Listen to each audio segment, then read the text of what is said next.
भाई साहब से जान लेते हैं, वह सरपंच पद के लिए चुने गए तो वो क्या कार्य करेंगे अपने गांव के लिए, विकास कार्य में, या सफाई का हो, या कोई चीज़ अपग्रेड करवानी हो, या नई लानी हो, अस्पताल हो गया, आंगनवाड़ी होगी, या कोई भी चीज़ हो। नमस्कार भाई साहब। नमस्कार जी। सबसे पहले आप एक एडवोकेट हैं, तो आप सबसे पहले बताइए, वकील साहब आप पढ़े लिखे हों और आप नई जनरेशन को क्या संदेश देंगे हमारे चैनल से? देखिए, सबसे पहले तो मैं आपके न्यूज़ चैनल टोटल सूचना न्यूज़ का यहाँ पहुँचने पर हार्दिक स्वागत करता हूँ, हार्दिक धन्यवाद करता हूँ। देखिए, अगर गांव बस्ती ने गांव ने मुझे अगर सरपंच पद के लिए चुना और मुझे गांव बस्ती माता का आशीर्वाद मिला, तो सबसे पहले गाँव के बहुत सारे मुद्दे होते हैं। तो इन मुद्दों में मुख्य रूप से मैं कुछ मुद्दे बताना चाहूँगा जो सबसे पहले मैं चुने जाने के बाद प्राथमिकता के रूप में लूँगा। पहला मुद्दा तो ये है कि गांव में हमारी शिक्षा के रूप में जो भी है, एक स्कूल हमारा 8वीं तक का है हमारे यहाँ पे, जिसको मैं अपग्रेड कराऊंगा सबसे पहले 10वीं या 12वीं तक, जो भी जितनी भी मेरी कोशिश रहेगी। एक हमारे यहाँ पे प्राथमिक स्वास्थ्य केंद्र है जिसमें हमेशा डॉक्टर्स की कमी रहती है और हमारे लोगों को इलाज नहीं मिल पाता है। तो मैं कोशिश करूँगा कि उस अपने स्वास्थ्य केंद्र को सबसे पहले अपग्रेड कराऊं और उसमें ऐसी व्यवस्था कराऊं कि जहां डॉक्टर्स का अपनी उपस्थिति दर्ज कराएं और लोगों को इलाज मिल सके। और बहुत सारे मुद्दे हैं, गांव में सीसीटीवी कैमरे लगवाने हैं और गांव का मुख्य द्वार बनवाना है। पंचायती ज़मीन में जो भी वो भी है, अपने चार दीवारी वगैरह हैं, शमशान भूमि की चार दीवारी करवानी है, सीसीटीवी वाईफाई सुविधा उपलब्ध करवाऊँगा गाँव में।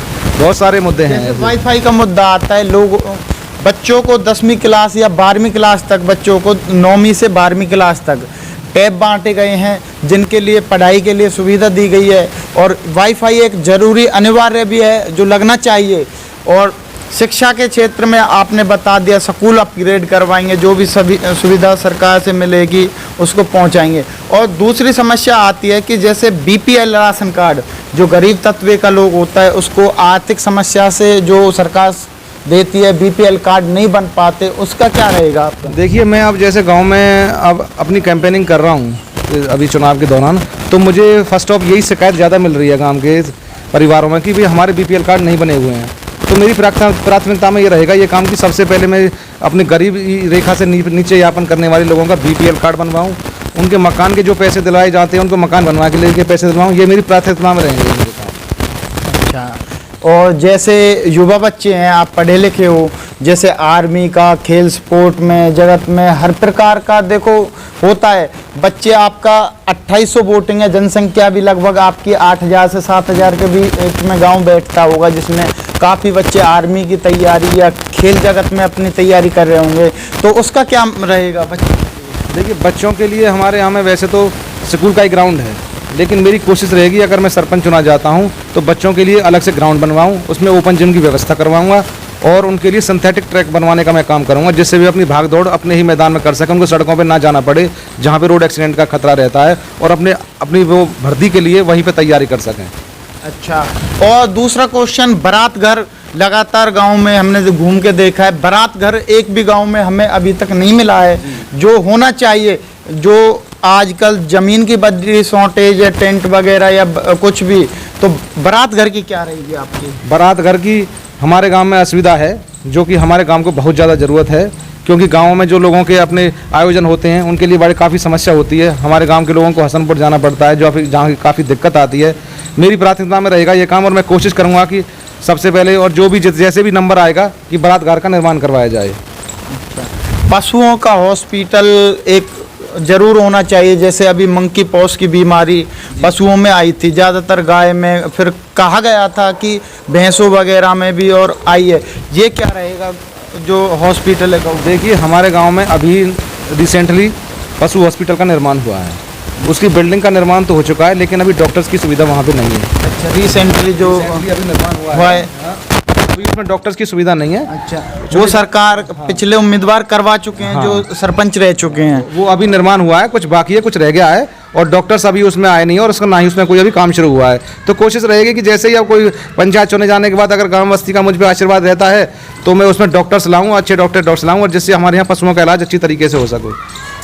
और गांव में जैसे लगातार लाइटिंग होती है, चौक चौराहे पे खम्भों पे लाइटिंग वगैरह, या पानी की सुविधा लगातार पलवल डिस्ट्रिक्ट में पानी की असुविधा रही है, पेयजल नहीं मिल पाता है, लोगों को गांव से दूर जाके नलकूपों से भर के लाना पड़ता है, तो वो पेयजल की क्या रहेगी? देखिए बलजीत जी, पानी की समस्या हमारे यहाँ पे जहाँ पे भी जैसे भी जो भी दिक्कत है, काफ़ी मैं मोहल्ले में गया हूँ, इधर उधर कई मोहल्लों में पानी की बहुत ज़्यादा दिक्कत है और वहाँ पे उन लोगों को पानी दूर से लाना पड़ता है, तो नलकूप की व्यवस्था वहाँ पे नहीं है। तो मैं वहाँ पे कोशिश करूँगा कि जैसे भी सुविधा होगी मैंने वहाँ पे उन सब लोगों के लिए नलकूप लगाई जाए, जहाँ भी जैसे 2-4 परिवारों पे या एक परिवारों पे, तो वहाँ पे हेडपम्प की व्यवस्था करवाई जाएगी। और ज़्यादातर वैसे जो संपन्न अपने गांव में हैं वहाँ पे पानी की व्यवस्था ठीक है, समर के समरसीबल लगे हुए हैं, लेकिन जहाँ पे नहीं है समरसीबल, जिन लोगों के पास असुविधा है वहाँ पे हेडपम्प लगवाए जाएंगे। और बाकी जो भी असुविधा हैं, जैसे कि हमारे यहाँ सफाई की व्यवस्था असुविधा रहती है, सफाई नालियों का निर्माण कराया जाएगा, काफ़ी कूड़ेदान पड़े रहते हैं, कूड़ेदान का व्यवस्था कराई जाएगी, जो कि हमारे मेन द्वार पे, हमारे गांव के मेन जगहों पे कूड़ा इकट्ठा हो रहा था, उनको पंचायत की ज़मीन की तरफ से ट्रैक्टर लेकर उनको अलग निस्तारण किया जाएगा।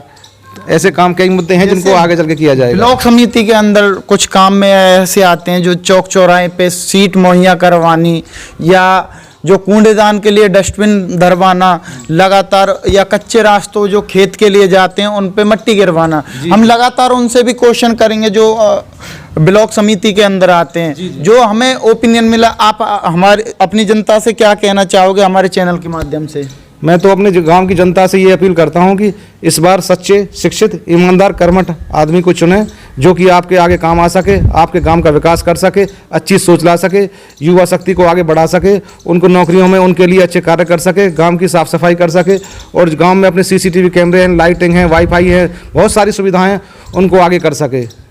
और बहुत बहुत धन्यवाद रहेगा आपका अगर बस्ती माता मुझे। जैसा आप देख रहे हो, शिक्षित और ईमानदार चुने और आगे ज़्यादा से ज़्यादा आने वाली 25 तारीख को अपना मतदान करें। ये मौका 5 साल बाद दोबारा आने वाला है। अब के 7 साल हो गए, इस मौके को नहीं चूके। जो आप गलत उम्मीदवार चुनते हो तो आपको 5 साल तक पछतावा रहेगा और गांव का विकास नहीं रहेगा। इसीलिए शिक्षित और अच्छा कैंडिडेट चुने जो आपकी पंचायत का विकास कर सके।